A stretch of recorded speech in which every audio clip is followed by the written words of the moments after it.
The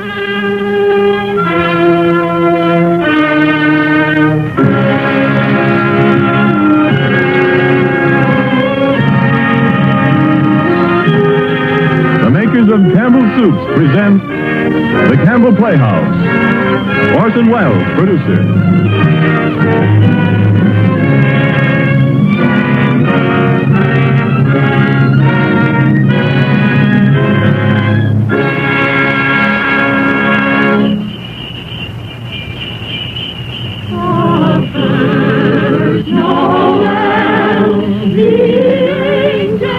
Good evening. This is Orson Welles. There are clearly a number of ways in which a Christmas carol could be introduced. Myself, I am most struck by the happy fortune that enables us on this Christmas Eve to present Mr. Lionel Barrymore, the best-loved actor of our time, in the world's best-loved Christmas story, A Christmas Carol. It is the American way, as we know, to establish traditions quickly where popular instinct and sentiment pronounce them sound. And so it is that today, actually only the 5th anniversary of Mr. Lionel Barrymore's first playing of the part of Ebenezer Scrooge for the Campbell Playhouse, there is, I think, in all America nothing more eagerly awaited, more firmly rooted in the hearts of the radio family that numbers millions, than this yearly performance of A Christmas Carol. A Christmas Carol, as Charles Dickens wrote it, has by common consent long been a classic. Mr. Lionel Barrymore's appearance in it is rapidly becoming one. And now, just before A Christmas Carol, Ernest Chappell has a special Christmas greeting from the makers of Campbell Soups. Mr. Chappell. Thank you, Orson Welles. As the old year draws toward its close, we of Campbell's feel a bond of warmth and gratitude toward each of you, our friends. For you see, in homes everywhere throughout the land, Campbell Soups have been welcomed. Day by day and week by week, you have placed confidence in us and in the foods we make. And there isn't anything we appreciate more deeply than the fact that so many of you have elected to let Campbell's make your soups for you. And so when Christmas comes, we look about to find some way to show our appreciation, some Christmas present by which to say thank you. The gift we chose 5 Christmases ago and have chosen each year since has become a part of Christmas to many and many a family. It has become a Christmas custom to gather around the radio to hear and to enjoy A Christmas Carol. And since it is Christmas Eve, we hope, too, that the younger members of the family are permitted to stay up and listen before dreams and visit of Santa. We get a great deal of pleasure planning and preparing this Christmas gift, and now it's ready. Off come the wrappings, off come the tags that say, please do not open till Christmas. Out comes the card, to you from Campbell's. And here's the gift itself.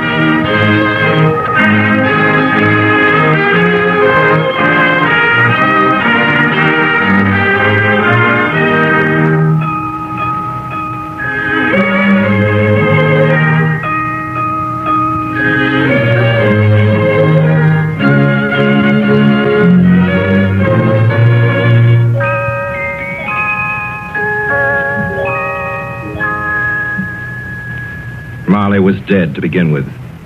There's no doubt whatever about that. The register of his burial was signed by the clergyman, the clerk, the undertaker, and the chief mourner.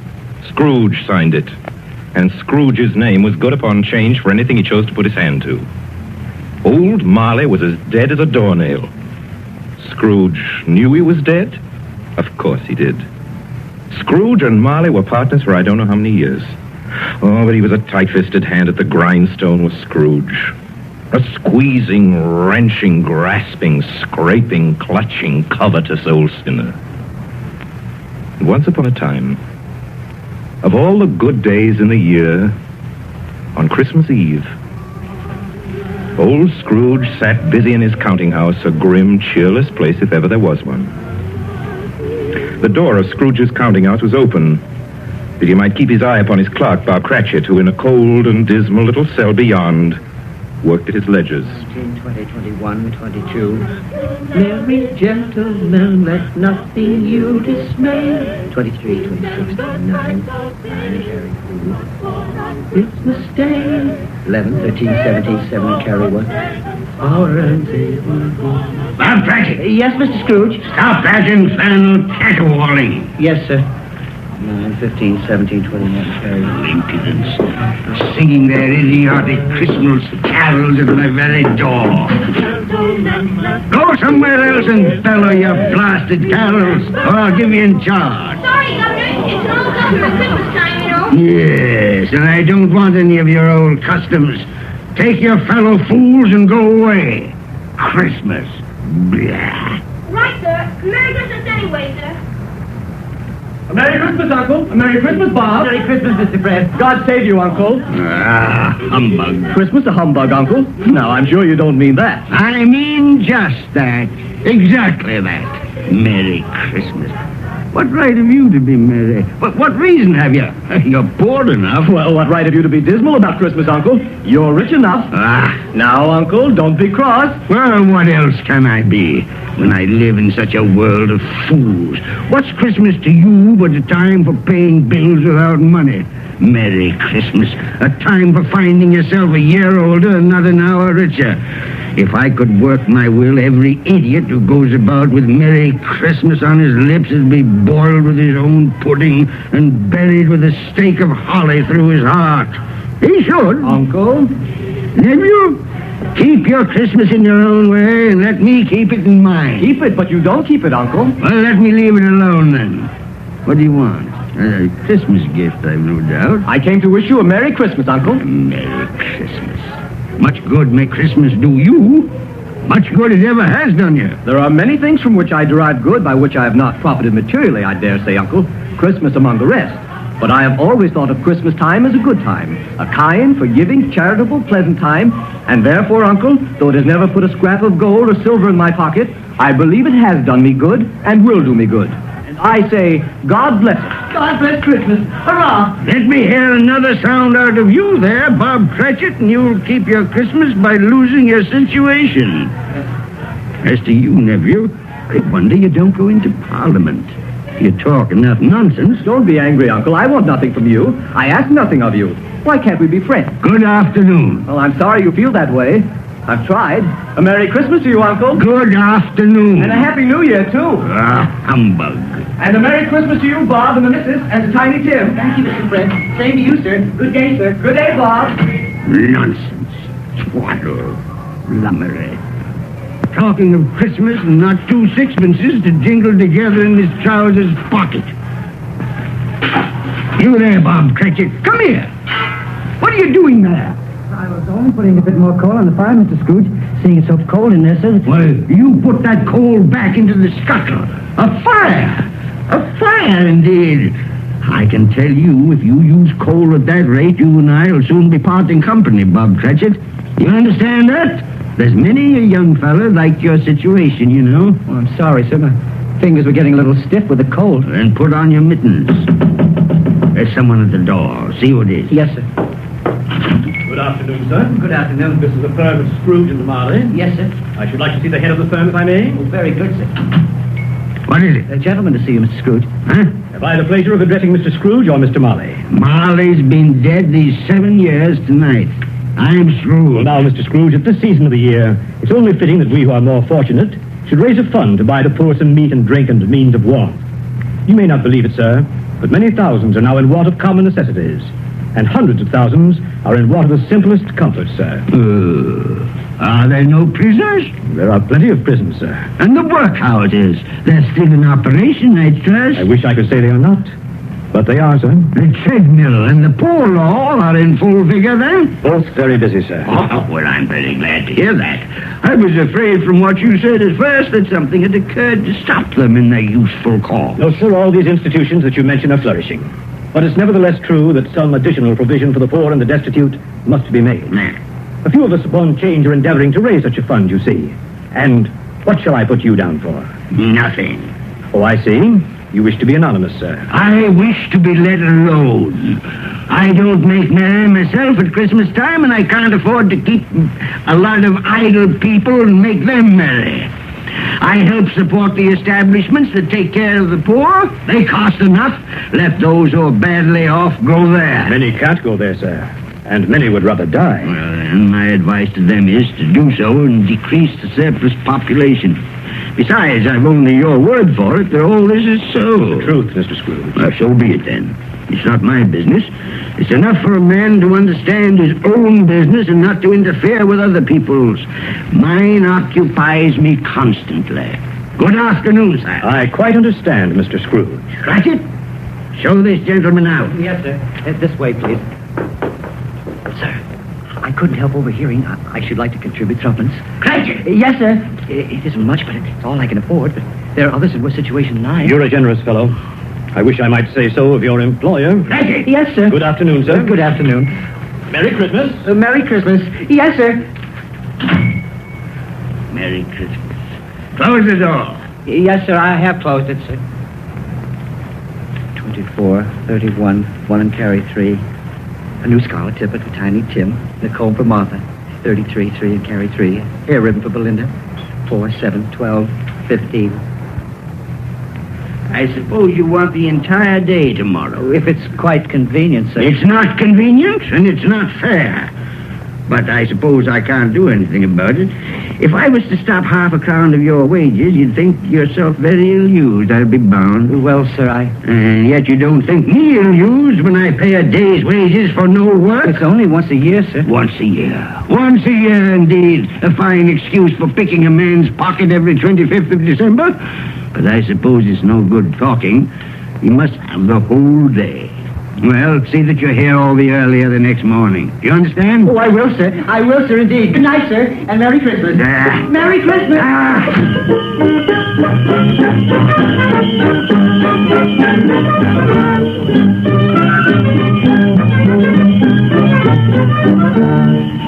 The office was closed in a twinkling, and Bob Cratchit, with the long ends of his white comforter dangling below his waist, for he boasted no greatcoat, went down a slide on Cornhill 20 times in honor of its being Christmas Eve, and then ran home to Camden Town as hard as he could pelt to play with his family at Blind Man's Buff. Scrooge, on the other hand, took his melancholy dinner in his usual melancholy tavern. Having read all the newspapers and spent the rest of the evening with his banker's book, went to his dismal house. Darkness is cheap, and Scrooge likes it. The yard was so dark that even Scrooge, who knew its every stone, had to grope with his hands through the fog and the frost to find the door. Scrooge walked through his rooms to see that all was right. Sitting room, bedroom, lumber room, all as they should be. Nobody under the table, nobody under the sofa. Nobody under the bed, nobody in the closet. Closed the door. Locked himself in, double locked himself in. Then took off his cravat, put on his dressing gown and slippers and his nightcap, and sat down before the fire to take his gruel.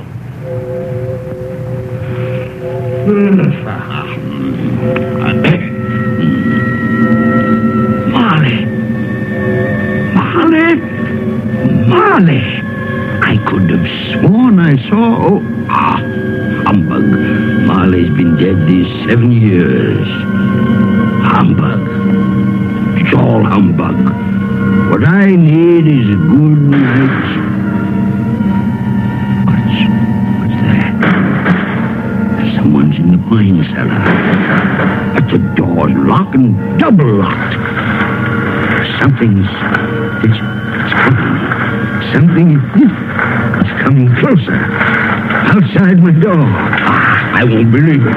It's humbug still. Ebenezer Scrooge. Ebenezer Scrooge. Oh, no. What do you want with me? I want much of you, Ebenezer.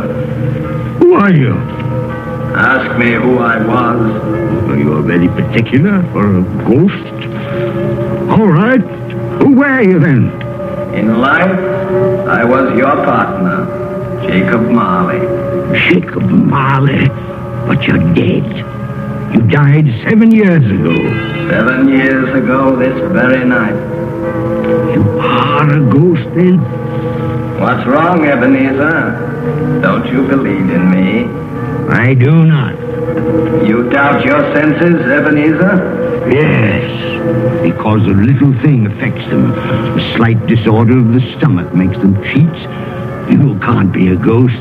You may be an undigested bit of beef, a blot of mustard, a crumb of cheese, a fragment of an underdone potato. There may be more gravy than grave about you, whatever you are. Humbug, I tell you. Humbug. Excuse me, Jacob. Excuse me. I do believe in you. You are the ghost, Jacob. Thank you. Why do you walk the earth, Jacob? Why do you come to me? It is required of every man that the spirit within him should walk abroad among his fellow men and travel far and wide to witness what it cannot share but might have shared on earth and turn to happiness. Oh, tell me, Jacob, what is that chain you wear around you? I wear the chain I forged in life. I made it link by link and yard by yard by my own free will. Is its pattern strange to you, Ebenezer? Cash boxes, keys, padlocks, ledgers, purses. Yours was as heavy and as long as this 7 years ago. And you have labored on it since, Ebenezer. Oh, Jacob, speak comfort to me. Comfort I have none to give.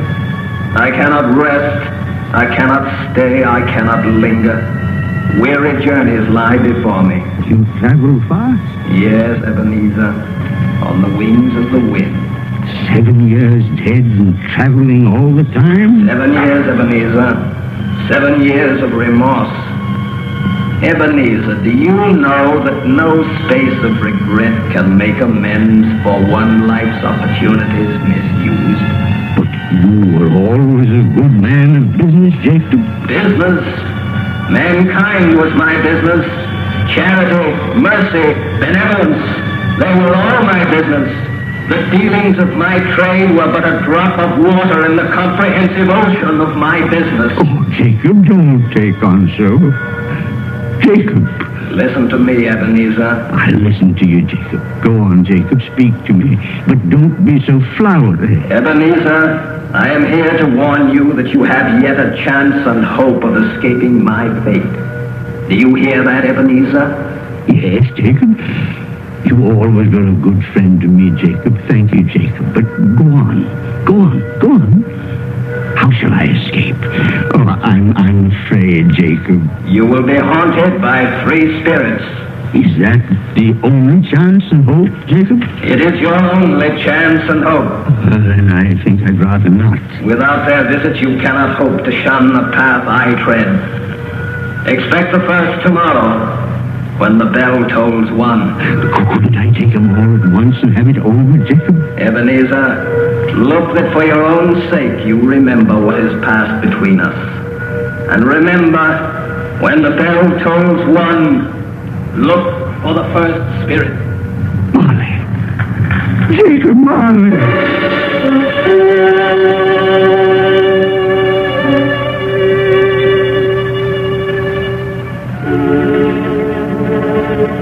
Scrooge awoke. He was lying on his bed fully dressed. Suddenly the curtains of his bed were drawn aside. Scrooge found himself face to face with the unearthly visitor who drew them. As close to it as I am now to you. And I am standing in the spirit at your elbow. It was a strange figure, like a child. Yet not so like a child as like an old man. Ebenezer Scrooge. Who is that? Ebenezer Scrooge, I have come for you. You are the spirit, sir, whose coming was foretold me? I am that spirit. What are you? I am the ghost of Christmas past. Long past? No, your past.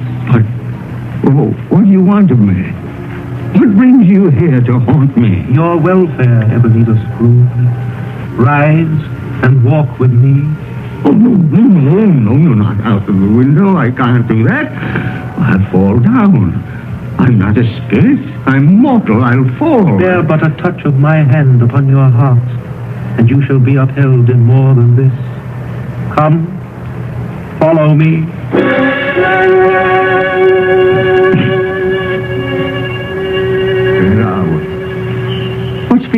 city. And there's snow upon the ground. Where are we? These are the shadows of the things that have been. You recognize this countryside? Oh, I know every inch of it. Every rock, every tree. And that bleak building over there? That building. I was a boy there. Yes, I went to school in that horrible place. Do you recollect that path? I could walk it blindfold. Strange you've forgotten so many years. Come, let us go closer. Look through the window into that cold, barren room. What do you see, Ebenezer Scrooge? I see a boy. A solitary child, neglected by his family, alone. Yes, I see. I know that boy. Oh, I was so lonely. Poor boy. Your lip is trembling, Scrooge. And what is that on your cheek? It's nothing at all. I wish it's too late for that now. What's the matter? Nothing. The waits came to my door singing Christmas carols last night. There was a boy like that among them. A poor, thin, pale boy in a ragged coat. I'd like to have given him something, that's all. Is that all? Come, Ebenezer Scrooge. Let us see another Christmas.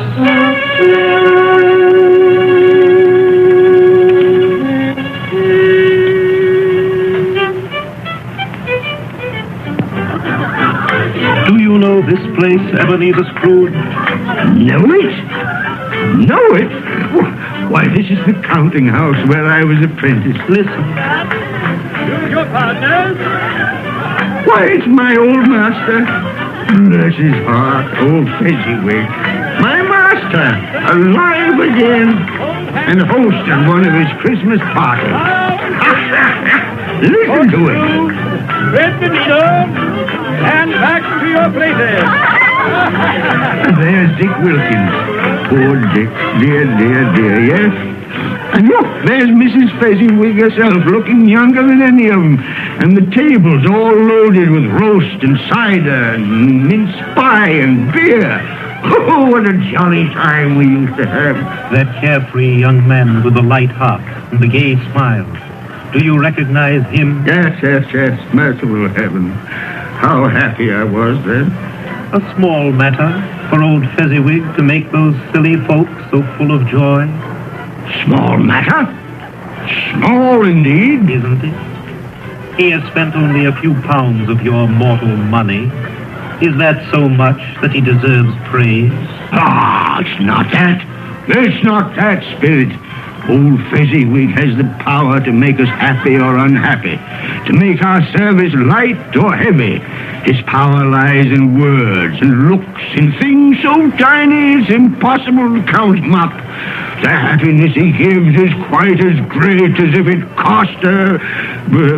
What is the matter? Nothing at all, Spirit. Something, I think. No. Only, it's just that I should like to be able to say a word or two to my clerk, Bob Cratchit, just now, that's all.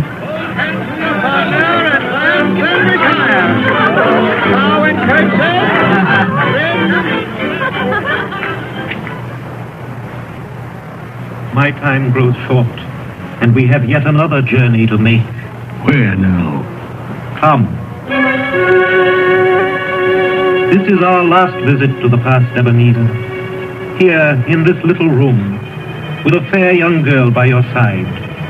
Do you recognize yourself, Ebenezer? Oh, no. Spare me this. You're older now, a man in the prime of life. Your face has begun to wear the signs of care and avarice. Your eyes are greedy, the eager, restless eyes of a miser. No, please. She knows it, too, that girl by your side. There are tears in her eyes. It matters little, Ebenezer, to you. Very little. I know that. Belle, have I changed towards you? When we were engaged, we were both poor. Was it better then? Better to be poor? Better at least to be happy. You're changed. You were another man then. I was a boy. Do you blame me because I've grown wiser? Have I ever tried to break our engagement? In words, no.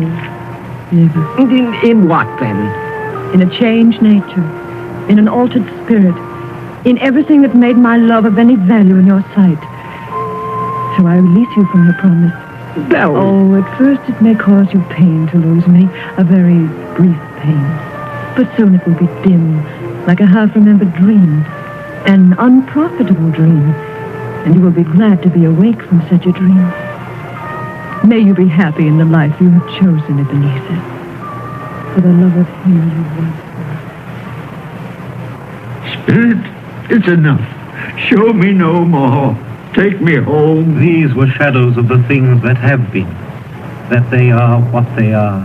Do not blame me. No more. No more. One shadow more. Come. Do you see this man, Ebenezer Scrooge? This man might have been you, and the woman beside him your wife. And that girl might have been your daughter, Ebenezer Scrooge. She might have called you father. She might have been a springtime in the haggard winter of your life. Please let me go. Show me no more. Listen now, while they speak, Ebenezer. Well, I saw an old friend of yours today. Who was it? Yes. How can I? Oh, I know. Mr. Scrooge. Mr. Scrooge it was. I passed his office window. It wasn't shuttered, and there was a candle inside, so I couldn't help seeing him. His partner, Marley, lies at the point of death, I hear. And there Scrooge sat all alone. Quite alone in the world, I do believe. Spirit, I can bear no more. Leave me. Haunt me no more. Take me back. Take me back.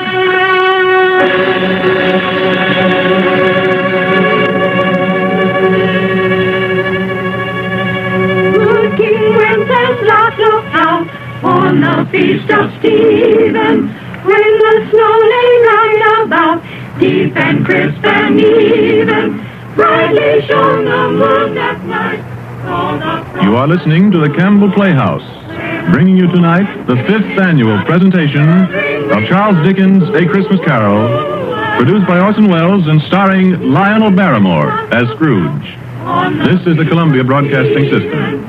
When the snow lay round about, deep and crisp and even, brightly shone the moon that night, though the frost was cruel, when a poor man came in sight, gathering winter fuel.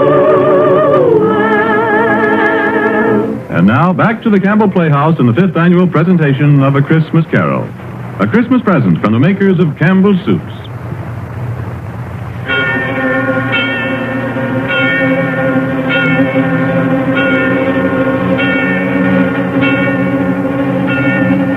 On the stroke of one, Scrooge awakened suddenly and sat him bolt upright in his own bed. He remembered the words of Marley's ghost and wondered from which direction the second specter would appear. At that moment, nothing between a baby and a rhinoceros would have astonished him very much. Now being prepared for almost anything, he was not by any means prepared for nothing. And consequently, when no shape appeared, he was taken with a violent fit of trembling. 5 minutes, 10 minutes, quarter of an hour went by, yet nothing came. Then, as he sat in his bed, he became aware gradually of a great blaze of ruddy light that seemed to shine upon him from the adjoining room. He got up softly and shuffled in his slippers to the door. It was his own sitting room, there was no doubt about that.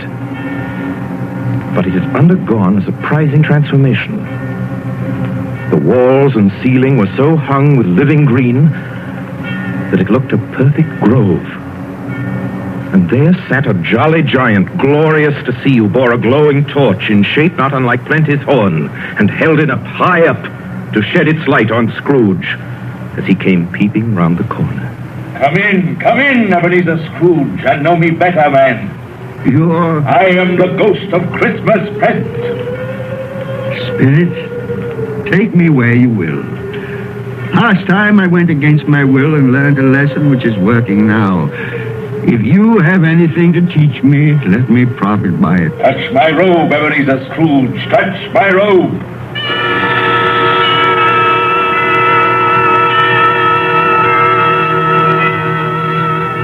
where have you brought me, Spirit? To an humble dwelling in an humble street. It's miserable enough. Yet there is happiness there. Who are these people? Who's that woman? And the children? These are the family of your clerk, Bob Cratchit. See his wife, dressed in a twice-turned gown, but brave in ribbons, laying the table for their Christmas dinner.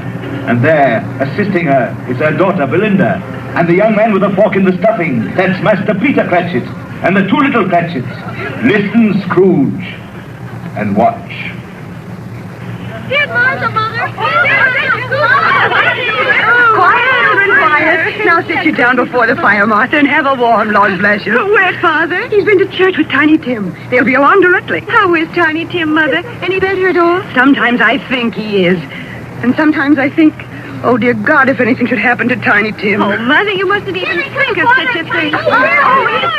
Merry Christmas, everybody. Martha, welcome, my dear. Oh, Merry Christmas, Father, and Tim. Merry Christmas, Martha. Oh, Tim, you darling. Oh, Father, I'm so glad to be home. And we're glad to have you, Martha. And how did little Tim behave in church, Bob? As good as gold and better. I like church, Mother. Oh, they sang the nicest songs. I hope people saw me there. Saw you there? And why, Tim? Well, don't you see? Because I'm lame. And if they saw my crutch, it might be pleasant for them to remember on Christmas who it was made lame beggars walk and blind men see. Bless you, my son. Are we ready to eat, Mother? Oh, come on, children, we're all ready. Come, take your places and wait your turn. There's plenty of stuffing and dressing and plum pudding for all of you. Martha, take care of Tiny Tim and see that he eats plenty. Yes, he must Mother. get strong and well. Now sit down, everyone. Yes, come on, Tiny Tim. And now, my dears. I see a vacant seat in the poor chimney corner, and the crutch, without an owner, carefully preserved. No, kind Spirit. Say he'll be spared. Say he'll live. If these shadows remain unaltered by the future, Ebenezer, the child will die. And to praise thy name. Amen. Amen. And now, my dears, with such a dinner, a toast. A Merry Christmas to us all, and God bless us. God bless us, everyone. And now to Mr. Scrooge. I'll give you a toast to Mr. Scrooge, the founder of the feast. Oh, the founder of the feast, indeed, who pays you all 15 shillings a week. I wish I had him here. I'd give him a piece of my mind to feast on, and I hope he'd have good appetite for My it. dear, the children, Christmas Day. It should be Christmas Day, I'm sure, on which one drinks the health of such an odious, stingy, unfeeling man as Mr. Scrooge. You know he is, Bob. Nobody knows it better than you, poor fellow. My dear Christmas Day. I'll drink his health for your sake and the day's, not for his. Long life to him. A Merry Christmas and a Happy New Year. He'll be very merry and very happy, I have no doubt. And I say God bless him too, Mother, and everyone. Yes, Mr. Scrooge. Very well.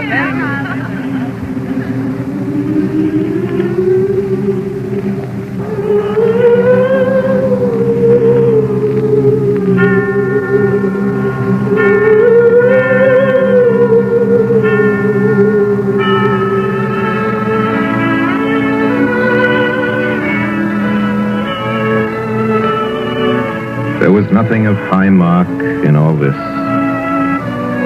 They were not a handsome family, these Cratchits. They were not well dressed. Their shoes were far from being waterproof. Their clothes were scanty and had known, very likely, the insides of a pawnbroker's. But they were happy, grateful, pleased with one another and contented with time. And when at last they faded, Scrooge had his eye upon them, and especially on Tiny Tim until the last. Many calls Scrooge made that night with a ghost of Christmas present. Down among the miners they went who labor in the bowels of the earth, and out to sea among the sailors at their watch, dark, ghostly figures in their several stations. Much they saw and far they went, and many places they visited, but always with a happy end.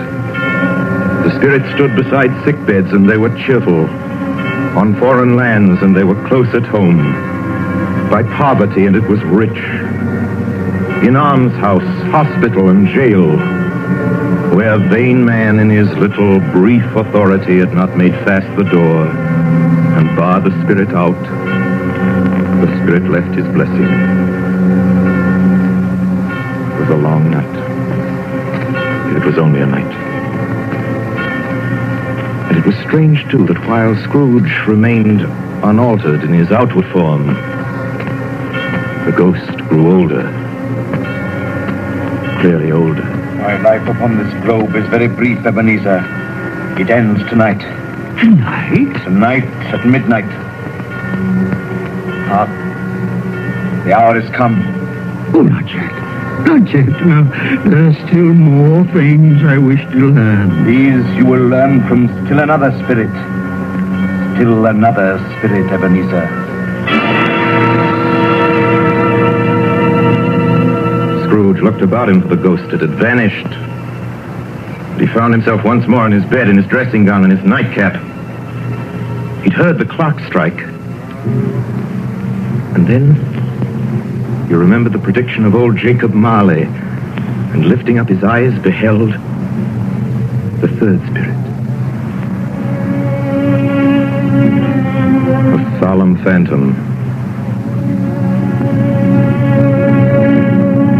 shrouded in black, draped and hooded, coming towards him slowly and silently, like a mist along the ground. I know you. You are the ghost of Christmas yet to come.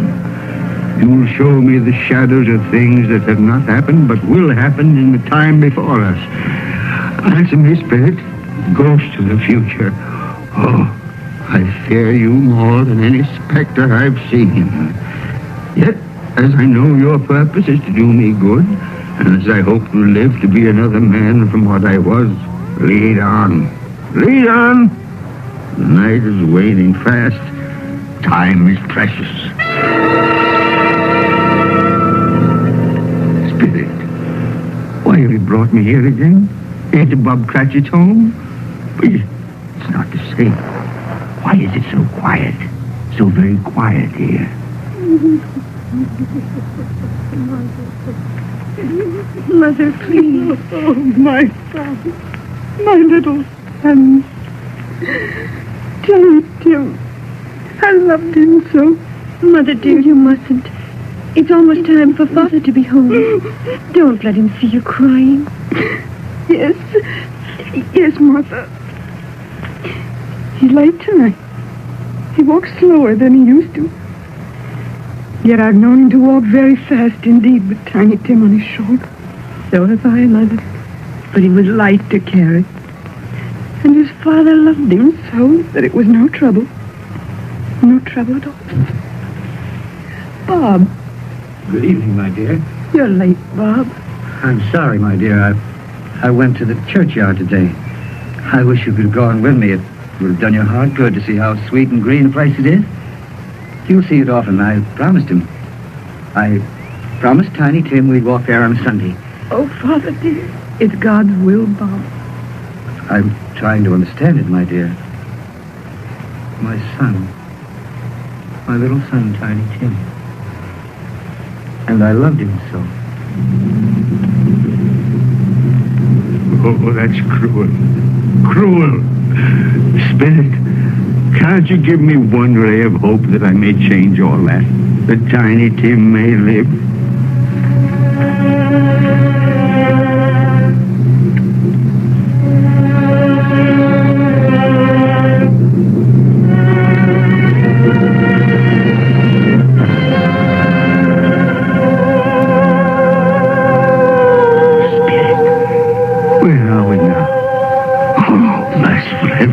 Churchyard, overrun by grass and weeds, choked with too much burying, desolate, lonely, crumbling gravestone.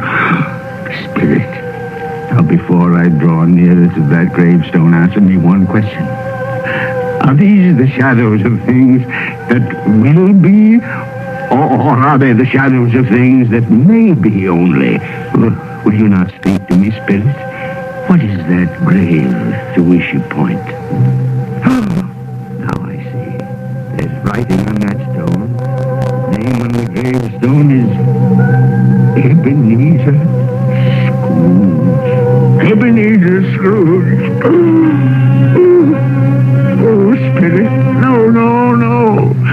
Spirit, hear me. I'm not the man I was. Why show me this if I'm past all hope? Tell me that I may change these dreadful shadows that have come, that you've shown me by an altered life. I'll honor Christmas in my heart, and I'll try and keep it all the year. I live in the past, the present, and the future. I will not shut out the lessons that they teach. Tell me, do, Spirit, please tell me that I can sponge away the writing on that stone, Spirit. I beg of you, Spirit, Spirit.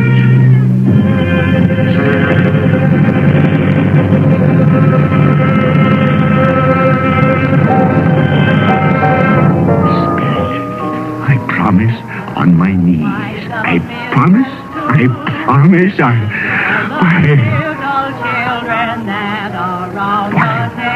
What's this? It's my bedpost. I'm home. In my own bed. In my own room. And the sun. The sunshine. It's clear. It's bright. No fog. Oh, what a beautiful day. Glorious. Glorious. Boy.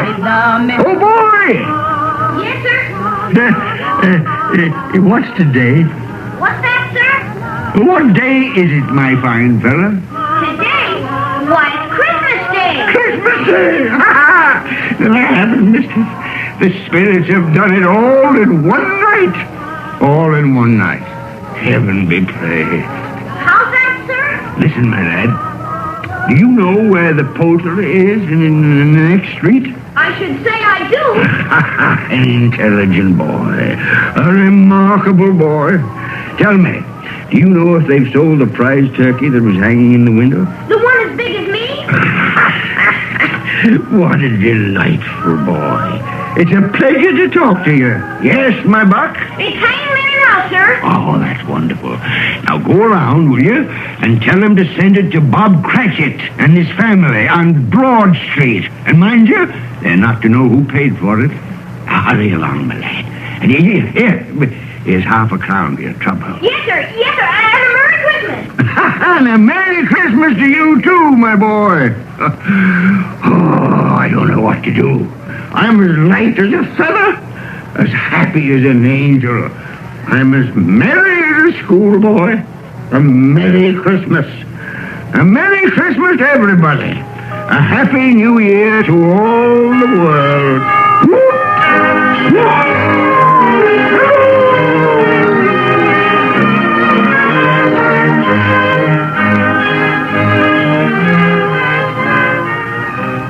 Next morning, Scrooge was early at his office. He went early for a reason. If he could only be there first and catch Bob Cratchit coming late. That was the thing he'd set his heart upon. And he did it. Yes, he did. The clock had struck 9. No Bob. 1:15. No Bob.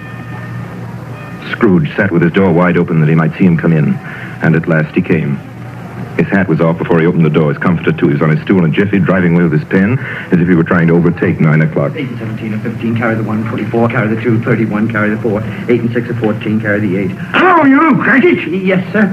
Step this way, Cratchit, if you please.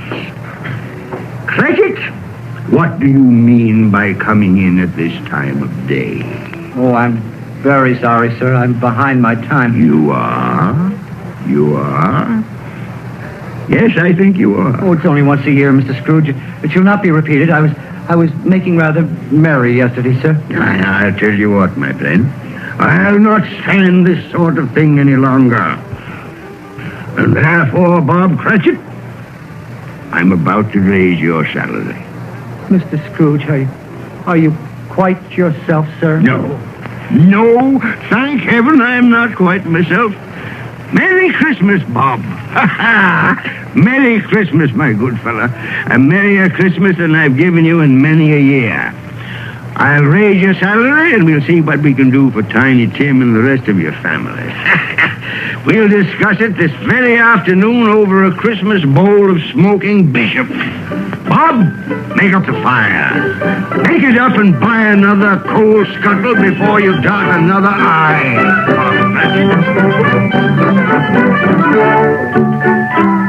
Scrooge was better than his word.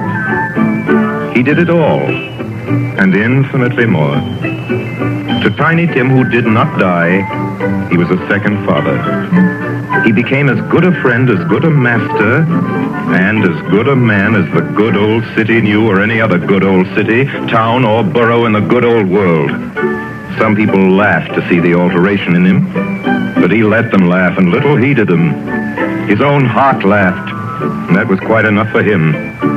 He had no further intercourse with spirits, but lived upon the total abstinence principle ever afterwards, and it was always said of him that he knew how to keep Christmas well, if any man alive possessed the knowledge. May that be truly said of us, all of us. And so, as Tiny Tim observed, God bless us, everyone. Joy to the world, the Lord is come. Let earth receive her King. Let every heart prepare his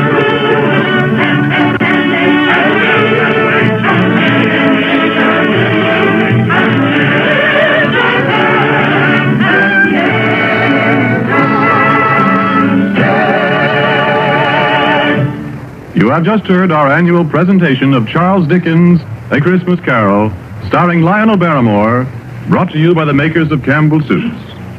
And now here is Orson Welles. At this point in the program, ladies and gentlemen, it is my custom, as you know, to present to you with a few words of introduction our guest of the evening. With your consent, I shall dispense with this tonight to introduce tonight's guest to the Campbell Playhouse audience or to any other American audience. Is an extravagant and superfluous procedure. For if ever an actor has won for himself a lasting place in the hearts of his fellow countrymen through years of unsparing and inspiring service, that actor is Lionel Barrymore. Mr. Lionel Barrymore. Thank you, Orson Welles. Good evening, ladies and gentlemen. This is the fourth year I've had the pleasure of appearing in the Christmas Carol here on the Campbell Playhouse, and I assure you all it's a pleasure that never tires. As long as I can remember, this has been one of my favorite stories. When we were children, it was read to us regularly this time of year, as it is to millions of children right now. And like many of them, I'm sure, the three of us, Ethel, Jack, and I, with the aid of a sheet and some old ironware, made a play of it. As I remember, we had 3 Scrooges in that production. Mr. Barrymore, who played Tiny Tim? I think we had 3 Tiny Tims, too. But seriously, I can think of no part that I've enjoyed playing again and again as much as I have the part of that squeezing, wrenching, grasping, scraping, clutching, covetous old sinner, Ebenezer Scrooge. And I can think of no happier or more suitable choice for the makers of Campbell Soups to offer the people of America as their Christmas present each year than Charles Dickens' well-beloved story, Christmas Carol. Good night, Orson. Good night, everybody, and a Merry, Merry Christmas to you all. Good night, Mr. Barrymore. Merry Christmas to you, sir. Ladies and gentlemen, for next Sunday night, we're happy to announce our version of a great and truly American story by a great American novelist, Come and Get It, by Edna Ferber. Against a background of the mighty forests of Miss Ferber's own Wisconsin, it tells a stirring tale of the men and women who live and die in the woods in order that lumber may come down the rivers every spring into the cities of the modern world. Like so many of Miss Ferber's epic romances of American life, it was made from a best-selling novel into a highly successful motion picture. Now we bring it to you on the air. The story of a man and his son and the girl they both loved, Lotta, played for us by one of the loveliest and most accomplished of Hollywood's younger dramatic actresses, Miss Frances D. And so until next week, until Come and Get It with Frances D., my sponsors, the makers of Campbell Soups, and all of us on the Campbell Playhouse remain, as always, obediently yours. But just a minute, Benny, ladies and gentlemen, it's the night before Christmas, and all through the Campbell Playhouse not a creature is stirring that doesn't join Lionel Barrymore in wishing you a Merry, Merry Christmas. This goes for all of us, from my sponsor, from myself, from all of us, from Don McBain, who runs the machinery in the control room, to Miss Helgren, who types the Campbell Playhouse scripts. A Merry Christmas from Benny Herman and his band of Merry Melodians. Merry Christmas. get the idea. From Max Sayre's choruses. And from Harry Esman and his crew of sound effects technicians. Thank you. And from Orson Welles and his considerable aggregation of dramatic talent, which includes, among others, Mr. Frank Reddick, Miss Georgia Backus, Miss B. Benaderet, Mr. Ray Collins, Mr. Everett Sloan, Mr. George Coulouris, Edgar Barry, Erskine Sanford, Tommy Lane, William Allen, Betty Lou Walters, Eric Burtis, and, of course, myself and George Spelvin. A Merry Christmas. How about it, ladies and gentlemen? A Merry Christmas! And finally, as Tiny Tim says... God bless us, everyone.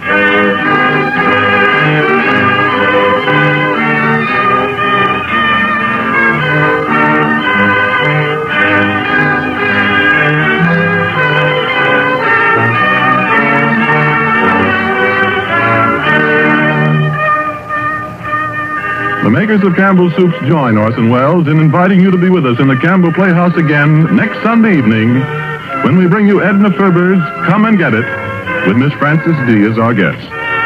Meanwhile, if you have enjoyed our 5th annual presentation of A Christmas Carol, won't you tell your grocer so this week when you order Campbell's Soups? This is Ernest Chappell saying thank you and a Merry Christmas to you all.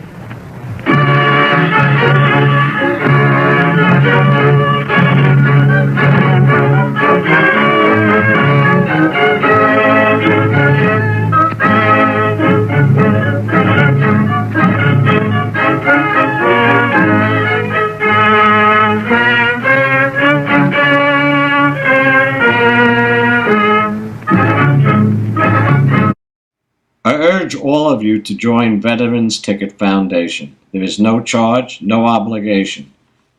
We are lucky to have people who work so tirelessly to keep our veterans in people's memory. God